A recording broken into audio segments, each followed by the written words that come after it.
Cześć, nazywam się Patryk Woźniak i jestem fotografem.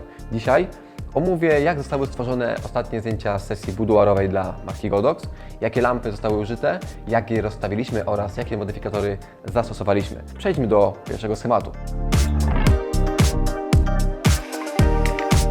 Podczas pierwszego setupu modelka IGA była na logii, gdzie miała dużo światła za sobą. My chcieliśmy to uzupełnić, dając jedną lampę z przodu, ustawiając ją frontalnie pod kątem 45 stopni. Była to lampa SL100W światłociągłego i z modyfikatorem parasolem parabolicznym transparentnym UB85D, tak żeby światło było bardziej miękkie, bardziej naturalne, żeby te cienie, całe kontury twarzy były delikatniejsze. Cała ta sceneria mi osobiście się bardzo podoba, ponieważ modelka świetnie wyglądała w swojej stylizacji i pięknie uzupełniała cały ten kadr i całą tą kompozycję. Tak naprawdę też tutaj chcieliśmy wyrównać ekspozycję nie tylko na modelce, ale również za oknami, gdzie było światło zastane i dzięki temu powstały bardzo ładne, pięknie oświetlone zdjęcia przy ślicznej logii, a IGA świetnie sprawdziła się w swojej roli. Przechodząc do setupu drugiego, tutaj modelka była na zielonej, ładnej sofie, była w czerwonym szafroku. Z swojej prawej strony modelka miała duże okno i światło zastanne, które na nią padało.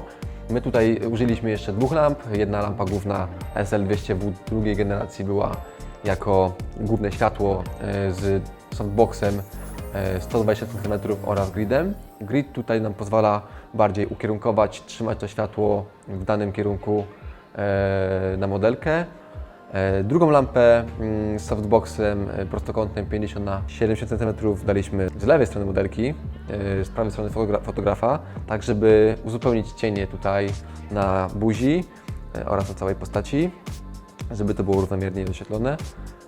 Całość bardzo ładnie się tutaj komponowała stylizacja modelki oraz miejsce. Przechodząc do ostatniego setupu, tutaj charakter zdjęć był bardziej sensualny, modelka była ubrana w body czarne, dlatego też tutaj wykorzystaliśmy tylko dwa źródła światła. Jedna lampa jako główny panel LEDowy 500W doświetlał nam z przodu, był pod kątem 45 stopni, a drugą lampą jako kontrę, jako też dającą światło na tło była lampa mini LED R1 RGB. Tutaj daliśmy odcień pomarańczu.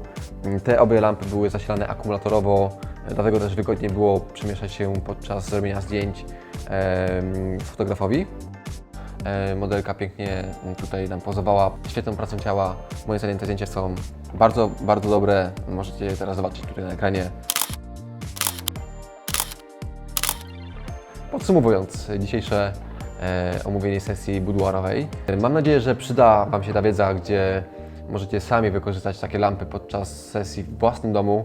Bawmy się tym światłem, próbujmy eksperymentować i do zobaczenia w kolejnym odcinku. Trzymajcie się, cześć!